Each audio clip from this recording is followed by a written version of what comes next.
अस्सलामुअलैकुम स्टूडेंट्स। ये हमारे पास एंट्री टेस्ट प्रिपरेशन के प्रैक्टिस बुक है,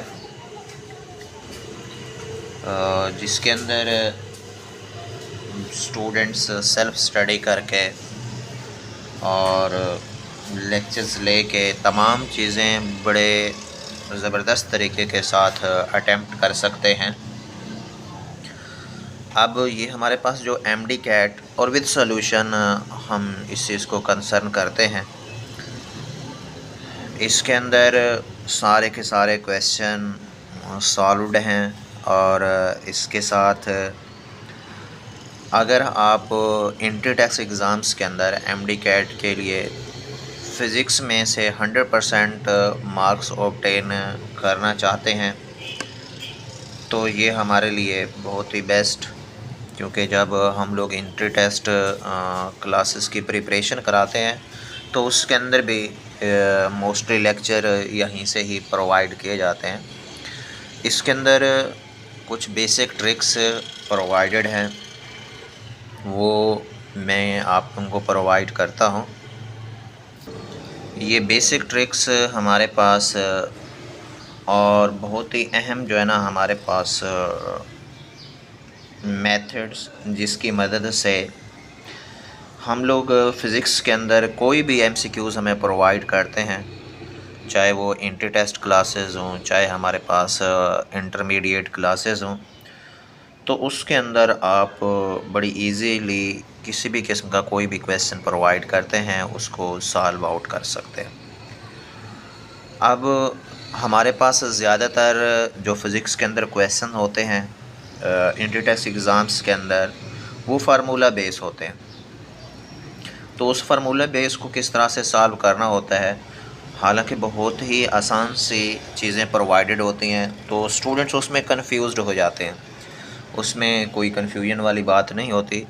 आप लोग अपना जो बेसिक नॉलेज हो उसको ज़रा यूटिलाइज़ किया करें और आप बड़ी आसानी के साथ कोई भी एमसीक्यूज़ आप लोगों को प्रोवाइड करते हैं तो आप बड़ी आसानी के साथ उनको सॉल्व आउट कर सकते हैं।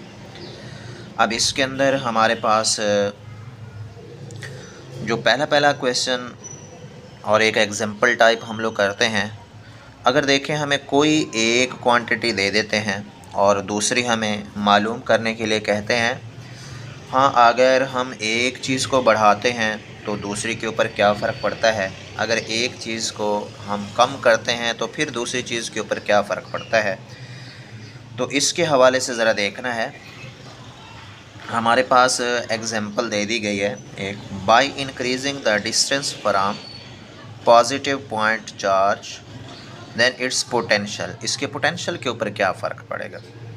अब ज़ाहिर सी बात है, हमारा बेसिक कंसेप्ट भी होता है, लेकिन आप लोग ये चीज़ माइंड में रखा करें कि किसी चीज़ के ऊपर हम लोगों ने तुक्का नहीं लगाना। अगर आप तुक्का लगा रहे हैं तो फिर ऐसा समझ लें वो आप लोगों का गलत भी हो सकता है, ठीक भी हो सकता है।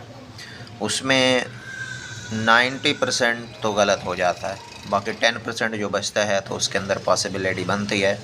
तो आप सबसे पहले अपना नॉलेज यूज़ क्या करें उसके सॉल्यूशन के लिए।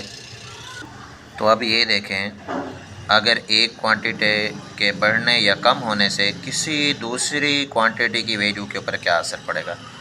अब सवाल क्या गया है, बाय इंक्रीजिंग। अब बाय इंक्रीज, डिस्टेंस बढ़ाने से पोटेंशियल के ऊपर क्या फ़र्क पड़ता है, ये हमने देखना है। हमारे पास फार्मूला है पोटेंशियल का, V is equal to K Q over R, या V is equal to 1/4 pi epsilon naught Q over R. ये के की वैल्यू थी, क्योंकि ये कांस्टेंट है Q ओवर आर। सो इसी से ये चीज़ रिप्रेजेंट होती है, potential is inversely proportional to the distance. अब अगर ये इन्वर्सली प्रोपोर्शनल है तो ज़ाहिर सी बात है, अगर हम डिस्टेंस इंक्रीज़ करेंगे तो पोटेंशियल को क्या हो जाना चाहिए, डिक्रीज़ हो जाना चाहिए। इसी तरह से अगर डिस्टेंस हम क्या करेंगे, कम करेंगे, रिड्यूस करेंगे, तो पोटेंशियल क्या हो जाएगा, इंक्रीज़ हो जाएगा। इससे रिलेटेड और भी एमसीक्यूज़ इसी तरह से पूछे जा सकते हैं एक ही फार्मूले के अंदर। आप उस टॉपिक का फार्मूला क्लियर करें, उसके अंदर डिफरेंट तरह के क्वेश्चन पूछे जा सकते हैं। इसी तरह से दूसरा क्वेश्चन है हमारे पास, जो अदर एग्जांपल दे दी गई है, इसको ज़रा देख लेते हैं हम लोग। अगर एक क्वांटिटी की वैल्यू रेशो के अंदर दे दी गई हो तो दूसरी क्वांटिटी की जो वैल्यू है वो रेशो के अंदर किस तरह से बनेगी, इस चीज़ को आप लोगों ने समझना है अच्छी तरह से। हमारे पास हैं two bodies having equal masses moving with velocity, एक है 10 metre per second and other one is the 20 metre per second. Then the ratio between kinetic energy, उनकी काइनेटिक एनर्जी के दरमियान जो रेशोज़ होंगी वो हमारे पास क्या बनेगी, इसको ज़रा क्लियर करना है। अब हमारे पास जो फार्मूला है काइनेटिक एनर्जी का वही नो 1/2 mv का square. Kinetic energy is directly proportional to mass, और किसकी बात करते हैं, स्क्वायर ऑफ वेलोसिटी। अब ये स्क्वायर ऑफ वेलोसिटी के साथ डायरेक्टली प्रोपोर्शनल है। आप ज़रा रेशो देखें वेलोसिटीज़ के दरमियान, हमारे पास ये 10 और ये कितना है 20। जब इनको सॉल्व करते हैं तो इनकी रेशो कितनी बचती है, हमारे पास रिज़ल्ट आता है 1 और किसके अंदर 2 के अंदर। अब काइनेटिक एनर्जी का रिज़ल्ट क्या बनेगा, अब हमारे पास है v का स्क्वायर, 1 का स्क्वायर और 2 का स्क्वायर। जब आप सॉल्व कराते हैं तो ये 1 और 2 का स्क्वायर कितना बनता है 4, तो रेशो बन जाती है इसकी, हमारे पास ये निस्बत बन रही है 1 और 4 की। तो राइट आंसर भी हमारे पास क्या बनेगा, 1 और 4 का बनेगा। इसके साथ अगर हमें वेलोसिटीज़ की वैल्यू चेंज कर दें, इसको 20 कर दें और इसको 30 कर दें, या इसको 30 कर दें, इसको 40 कर दें, या इसको इंक्रीज़ कर दें, इसको डिक्रीज़ कर दें, तो काइनेटिक एनर्जी उसी रेशो के साथ क्या होगी, चेंज होएगी। तो उसके अंदर भी आप इनका सोल्यूशन इसी मेथड से कर सकते हैं। जब आपके पास फार्मूला है पड़ा तो फार्मूला यूज़ करके आप आसानी से MD-CAT के जो MCQs हैं वो सॉल्व आउट कर सकते हैं। और ये एक सिंपल से ट्रिक्स के अंदर very short interval of time के अंदर आप फ़िज़िक्स का जो गिवन पोर्शन है उसको बड़ी आसानी के साथ सॉल्व कर सकते हैं। इसके साथ नेक्स्ट है सेकंड और थर्ड जो हमारे पास पॉइंट दिया गया है, अगर एक क्वांटिटी को डबल करें या हाफ़ करें तो अगली क्वांटिटी के ऊपर क्या असर पड़ेगा। अब हमने स्टडी किया हुआ है सिंपल पेंडुलम को। सिंपल पेंडुलम का जो टाइम पीरियड होता है उसका फार्मूला है T=2πL/g√। पहले आप लोग अपने माइंड के अंदर फार्मूला उसका क्लिक कर लिया करें कि हाँ भी इसका फार्मूला हमारे पास ये है, जिसका भी क्वेश्चन पूछा जा रहा है। If length of a pendulum is double then its time period will become. तो इसके टाइम पीरियड के ऊपर क्या इम्पेक्ट पड़ेगा, इसको सॉल्व कर लेते हैं हम लोग। T=2πL/g√। लेंथ को डबल कर रहे हैं, ये डायरेक्टली रिलेटेड है लेंथ के साथ। जब डायरेक्टली रिलेटेड है लेंथ के साथ, लेंथ तो आप डबल कर रहे हैं, जब हम लोग डबल करेंगे तो फिर कितने के साथ, 2√, के साथ। तो ये कितना इंक्रीज़ हो जाएगा, 2√। बाज़ औक़ात इसी चीज़ को किसके अंदर पॉइंट आउट कराते हैं, हाँ जी, 2√, कितना होता है 1.41 टाइम। ये क्या हो सकता है, इंक्रीज़ हो सकता है।